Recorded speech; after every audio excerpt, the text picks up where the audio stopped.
Dead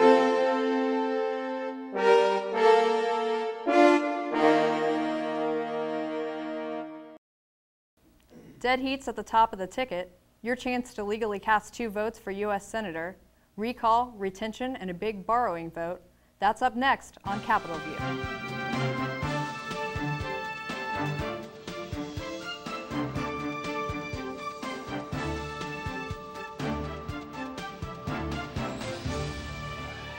Good evening and welcome to this edition of Capitol View. I'm Jamey Dunn from Illinois Issues Magazine, and with me today to talk about the issues that are facing us in Illinois today is Steve Butera, the Bureau Chief for MetroSource Illinois, Bethany Krajelis, the State House reporter for the Chicago Daily Law Bulletin, and Kevin Lee, reporter for State House Illinois. We're looking forward to next week's big election, and it looks like the top 2 contenders on the ticket are neck and neck. Alexi Giannoulias and Mark Kirk keep flip-flopping in the polls, as do Governor Pat Quinn and State Senator Bill Brady. Kevin, can you speak a little bit to why both of those races just seem to be so close, even at this late date? I think voters are having a difficult time choosing between the two. I think a lot of people are fed up with the way that Democrats have run state government. Democrats control nearly all statewide constitutional positions, as well as both chambers of the legislature. At the same time, it seems like Republicans, as both for Mark Kirk and State Senator Bill Brady, I don't think they've offered really strong alternatives because the state is still in a dismal budget crisis, and the state's economy hasn't shown any real big signs of overcoming that. And so candidates in both races are trying to figure out how they can best sell their messages without offering really overt, explicit promises, because we don't really know where the state's finances is going to be a year, 2 years from now. And so I think voters are stuck between 2 choices which can't offer the guarantee that the state's going to recover from this economic crisis. Well, you touch on them, not offering a lot of concrete choices, and it seems as we're getting closer to the election, they're really playing it safe. Like last night's Senate debate, not a lot new came out. At this point, are these debates doing voters a lot of good? They seem to be repeating a lot of the talking points. What have been your guys' take on the recent debates?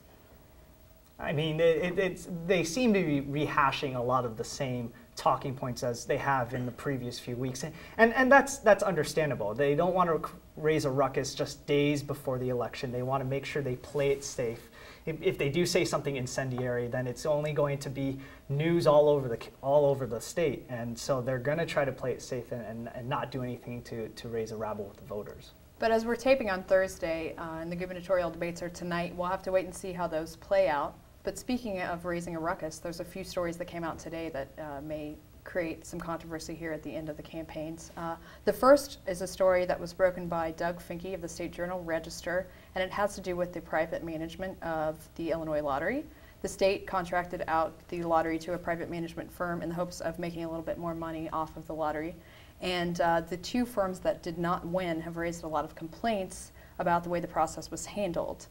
One of them was the Camelot Group, and the other one was Intralot, and they've written letters to the governor saying that they want the bid to be basically done over with an outside group that would not have any interest in it. So not Quinn's administration, but an outside group. And Intralot has gone so far as to accuse the Quinn administration of basically blackmailing them to drop their complaints. So this is probably going to be a big issue in these last days of the campaign.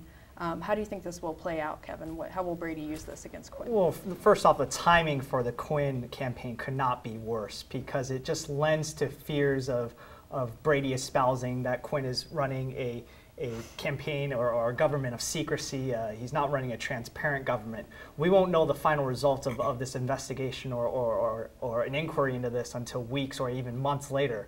But the fact of the matter is that it's going to hurt the Quinn campaign in some sense, no matter what the result is.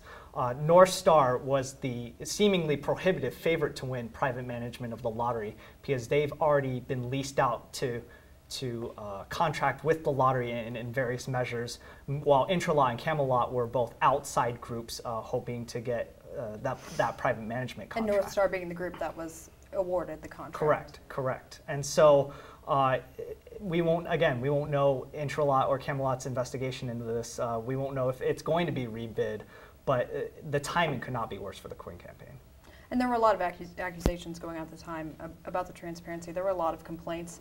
So Steve, if you're Quinn, how do you handle this? How do you spin this? It's really just been dropped in his lap right before the election. Well, I think that this happening now as opposed to 2 weeks ago when Brady really could have driven it into the ground like he had with the secret early release program, things like that. This actually bodes a little bit better for Quinn because it's so vague and it's so complicated that I'm not sure that Brady's going to have enough time to really pin Quinn down on anything specific that he did wrong. Sure, his campaign events over the weekend are going to say just another example of government secrecy and non-transparency, but with no real specific accusations. So Quinn will say, going to look into it, going to have it properly investigated, and we'll see what comes of it. But probably not going to be any legs before Tuesday. Okay. And of course, the Department of Revenue has denied this allegation, so push it to the future, kind of push it down the road, and hope for the best would be the best game plan for Quinn right now.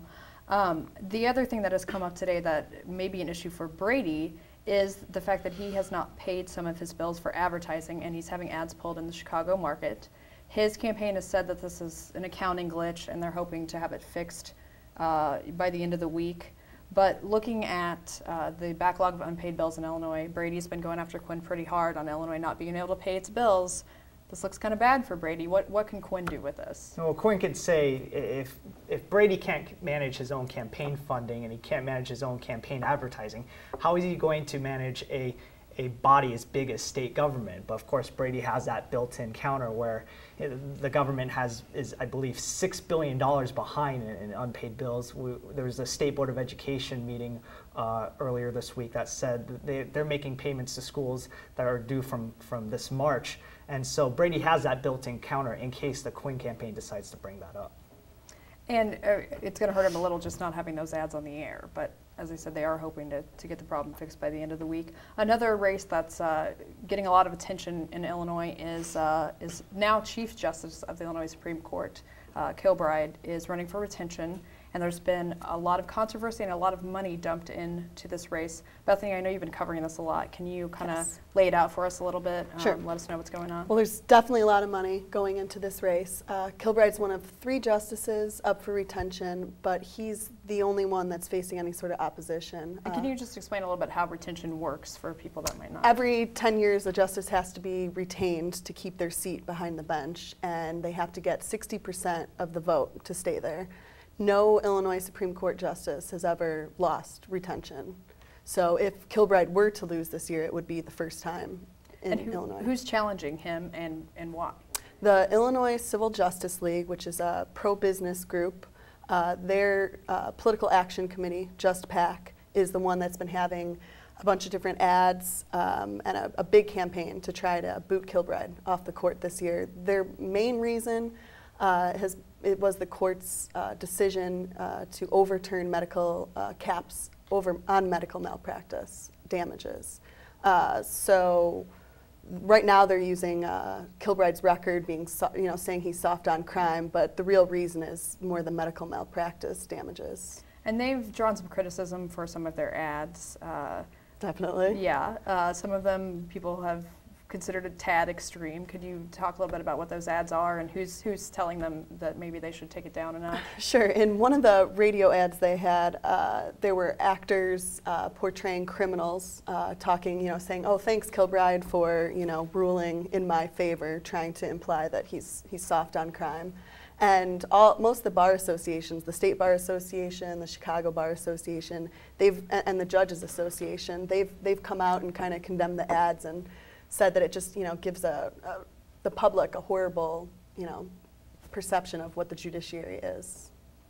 And going into the public perception, how much is the public actually invested in this race? Is this something that people get really interested in? I mean, are people paying attention to their retention races? In the past, I don't think they have. I think with all the money coming in this year, Just PAC and Kilbride's campaign, they've raised more than $3 million this year, which is the most expensive retention election in Illinois and the second most expensive retention election in the nation. So I think people may be paying attention to it for that, but I mean, it's one of those questions that are at the bottom of the ballot and people, I don't think, normally pay that much attention. And that's sort of worked in their favor in the past, probably on retention races. People tend to just check yes. Definitely. Well, looking at this much money going into a race like this, does it make one question whether we should be electing judges this way, whether we should consider it a political process at all? All the different people I've been talking to say this race is really, illustrating this age-old debate on how our judges are elected. Obviously, when all this money's coming in, the public, like all the other campaigns, they're going to perceive, is this money buying people something? So it's an implication this could have with all the money that the special interest groups are throwing in.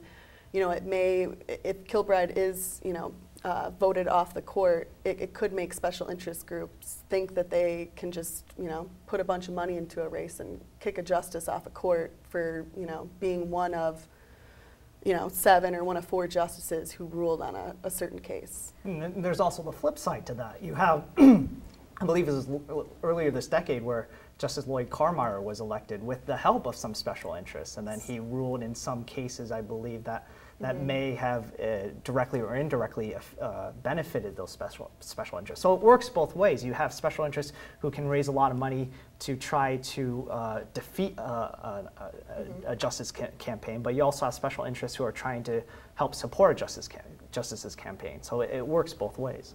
So even if it doesn't have an impact on the future decisions of the court, it may really impact public perception down the road.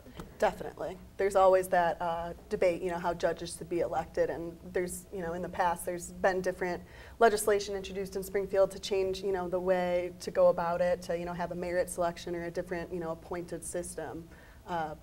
So yeah, it could definitely bring up more of those questions. Well, and speaking of pumping a lot of money into races, the Illinois Campaign for Political Reform came out with a list last week of 10 legislative races in the General Assembly that spending has gone over $1 million. This is not entirely unprecedented. I believe 2006 there were 11 races, but still the spending this year is getting a lot of attention. The 20 most expensive races, 60% of the money is coming from the legislative leaders. So what is this saying about the General Assembly races this year? Are the leaders scared?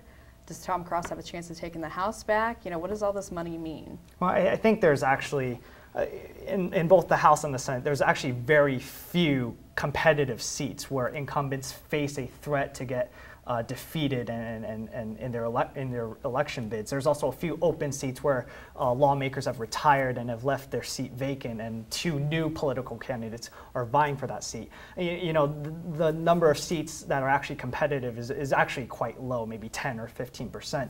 But you get the situation where you'll have seats that many consider aren't competitive, where you have maybe an incumbent who's been there a while.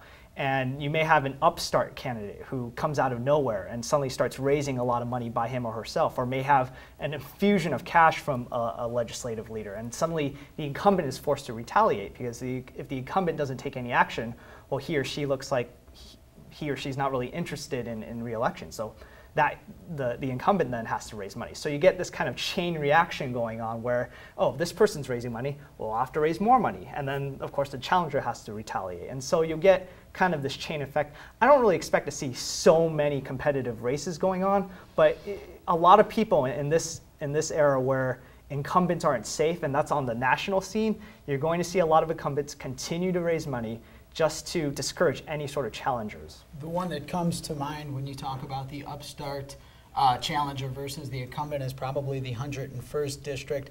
Bob Fleiter, the Democrat incumbent, he's facing Adam Brown, who has worked, he's 23 years old actually, he'd be the youngest member of the General Assembly, serves on the Decatur City Council, just pouring, I don't have the numbers in front of me, but just pouring what it seems like endless money into attack ads against Fleiter, and I think that's probably one that the Republicans think that they can grab. Another one is the open seat that used to be held by Gary Hanig in the 98th District. Wayne Rosenthal spending a lot of money. So is Charlie Landers, but and I think that's one that the Republicans probably think they can grab as well. So I don't think that they could get, or that they think that they can get the 12 to take control of the House. But if they could get a few this time and a few next time, they may get there eventually. And time will tell next week. Also next week in front of voters will be the chance to amend the Illinois Constitution with a recall amendment. It would give voters the power to recall a sitting governor if they were unhappy with the way that he was governing, and it would require 60% of voters who vote in the election to support it for it to pass. And if it were to pass, it would be a mechanism to recall a governor that would require approval from both voters and voters from all regions of the state and from legislators from both parties. So one of the issues with this that has just come out is the ACLU is claiming that the recall amendment may be unconstitutional. It's a little late in the game for claiming that. It's sort of shaking things up a little bit, and they're also telling people not to vote for it for this reason. Bethany, could you speak a little bit to why they're doing this? And sure. Well, when the ACLU, they typically handle, civil liberties issues. So this wasn't something necessarily on their radar, and they said, once they finally saw it, they felt it was needed for them to come out and talk about, the issues. So they think it's unconstitutional. To be able to have a recall petition, you would have to have signatures from people in 25 or 100 signatures from at least 25 counties, and they're saying that geographic requirement, kind of violates that one man, one vote principle. So they're not opposed to the recall amendment in theory, but they're saying yes. this one requirement makes it unconstitutional. Yes. They don't have a position on the actual, proposal. They just say that what's before them now is unconstitutional, and they're kind of urging the General Assembly to take another look at it. So it doesn't end up in a long, protracted court battle the first time the state tries to use it. Yeah, it could definitely be challenged. It could definitely be challenged if voters go ahead and approve it. I think that someone would challenge it. I think there could be that challenge, but at the same time, I don't think voters or the General Assembly are particularly motivated to challenge the constitutionality of this question, mostly because we're still living in the post-Blagojevich era. Rod Blagojevich is still on the minds of everyone. He's supposed to continue, or he's going to embark on a retrial next year, and so I think that name is still fresh on everyone's mind. I think it would look very bad for members of the General Assembly to question the constitutionality of a recall measure, especially since they were the ones who drafted it. I think it's probably going to get enough support to pass, but it may end up being a non-issue because, as you described, it's such a convoluted process where you need a certain amount of votes in a certain, in certain geographic areas of the state that it just seems too cumbersome that anybody would actually initiate it and move towards removing a governor from office. Well, I think the original intention was that it would not be used often. It's definitely not been used often historically in other states that have it, even though people always look to the California race and think about it being used often, but it usually is not. But the sponsor, Jack Franks, Democrat in the House, is still encouraging people to vote for it, but he has also said that in some ways he wouldn't mind revisiting it because his desire was for it to extend to all the executive branch elected officers, but the compromise was to whittle it down to governor. So we could see it revisited in the future and it being made broader. So one of the other big issues that's going to come up next week is this pension borrowing vote that's scheduled in the Senate for a couple days after the election, which is a pretty intriguing thing to come up right after the election. Kevin, I know you're really interested in that. Can you talk to us a little bit about it? The whole pension borrowing issue is a very contentious one, and it stems from the fact that Illinois has underfunded its pension systems for a matter of years now, and the pension systems are, of course, those benefits that go out to retired state workers. And Illinois has just done an abysmal job of funding it. And so the proposal that's out there right now is that we would sell $4 billion in bonds. We would have to pay it off over a number of years, I believe 8 years. But we would use that money in order to make our annual contribution to the system, so a $4 billion contribution up to. Of course, the measure just barely passed in the House by one vote, and they had to re-vote on it again. So obviously, it's a very partisan issue. Most Democrats are in support of this. They say that it's the only way we can keep our pension system solvent. Republicans are against more borrowing. They're saying that we can't continue to dig ourselves deeper into a fiscal hole. And so it seems like the Senate may visit this 2 days after the election. It could depend on what happens in the election, what the results are. It could depend on who's elected as governor and how many Democrats lose seat in the Senate. So it really is still a wild card right now. But they've made it pretty clear they're coming back. They're scheduled. So what of the timing of this? I mean, are people going to cry foul on coming back for borrowing right after the election? It does seem a little bit curious to me that they would come back on November 4th when they're scheduled to come back on the 16th anyway. But as Kevin mentioned, that there may be that kind of appetite to approve it now that the election's over, and the legislators don't have to go back to their districts and say, well, I voted for this borrowing that temporarily is going to put us deeper in debt.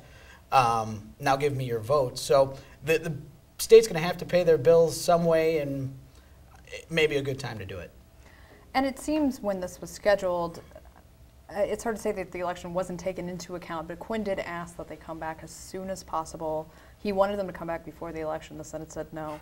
And they said, you know, this is the earliest date that we can give you. So they tried to defer the fact that it might be a political decision as much as possible. I don't know that they were successful in that, but that was sort of the attitude when it first came around. So one of the other things that came out this week for an election that is not coming up soon, but the Chicago mayoral race, a lot of potential candidates have dropped out. Jesse Jackson Jr. says he's not running. Cook County Sheriff Tom Dart has dropped out. Right now it's looking like there's maybe no one who can challenge Rahm Emanuel. What do you guys think about the race? I know it's a long ways off, but I feel like we have to touch on it a little bit, even though we got a little while before it actually comes around. You mean the excitement of elections isn't going to go away after November? You mean we're going to be... No, we have until next February. We're going to have another gift of another high-profile election, and it seems like Rahm Emanuel's a freight train right now. It seems like he can't really be stopped. I mean, he's got such massive fundraising ability. He's got the name because he associates himself with President Barack Obama, of course, and so I think from between November after the election until February, Chicago media is going to be just in love with Rahm Emanuel because it gives them something to cover, and since the Blagojevich retrial isn't slated to go on until April, you know, Chicago media needs something to fill in the gap. I mean, some have been critical of the coverage that's been going on so far because it's meant that Chicago media has ignored a little bit of the general election that's going on, and that seems to be maybe hurting Quinn a little in Chicago. It's definitely having somewhat of an impact on this race as well.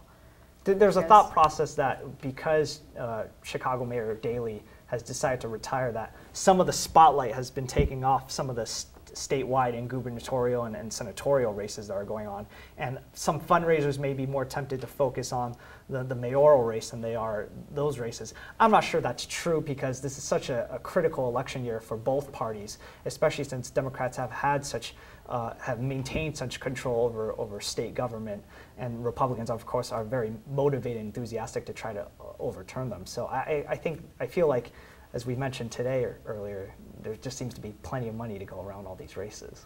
Yeah, and one of the other reasons possibly why looking to the future would be redistricting coming up. Republicans are really interested in getting control in state government right now. Nationally, the national parties are pumping money into gubernatorial elections. State government is just really hot right now because of redistricting. Would someone like to speak a little bit to why that's so important? I know it's a dry issue, but it's a big one, and it's one that the politicians really care about and really want to get their hands in there on that redistricting map. It comes up every 10 years, and redistricting is kind of a strange process here in Illinois because you have Democrats and Republicans in the legislature trying to come up with an agreement, and they can, and then it goes through this protracted process where people basically can't make up their minds, and it basically turns out to be picking the name or a person or a party out of a hat and doing the process from there. What's so important about redistricting, though, is that it allows whoever is chosen to draw the legislative districts in the state. And this allows that person or that party to effectively gerrymander or maintain control of certain districts all around the state. And that's why there's so few competitive races you see in this election. Part of the reason is because the districts have been drawn just to exclude competition so that incumbents keep their seats. And so if either party wins the redistricting battle, then they get the chance to draw the districts how they see fit, and they can favor themselves how they see fit. You have states like Iowa who draw their districts via computer, and so they take the patronage out of it. But Illinois has, I don't think, is very interested in that. We saw that argument earlier this year with the Fair Map Amendment. Yeah, and speaking of the Fair Map Amendment, I think that sort of speaks to the accessibility of recall as well, because the number of signatures that would have to be collected for recall is a really high threshold. The Fair Map was much lower. It was an organized effort, and they weren't able to make it. So you know, as far as redistricting, it looks like we're going to be stuck with this sort of bizarre process for quite a long time, because I know all of you covered this attempt to change the process. It was big news when it was going on, and it's already kind of gone by the wayside as far as public interest. So, you know, getting a hold of a branch of state government is going to be really important right now as far as trying to take a hold of that process and steer it as much as possible, although it hasn't been steered much in the past. It usually comes to that coin toss in the end. So. And redistricting, another reason why the Kilbride race is so important is because without him, the court would be split, 3 Democrats, 3 Republicans, and typically these redistricting battles end, you know, with an appeal to the Supreme Court. So some people are thinking that, the court would want, the legislature would want to have the court in control, you know, a different party in control to be able to end in their favor. If Kilbride isn't retained, you said the court would, how would he be replaced with the court? The remaining 6 justices would get together and pick his replacement from his district, the 3rd district, and that person would fill out until 2012, until the next election. Okay. So looking back on the campaign season, we're all kind of media watchers as well as in the media.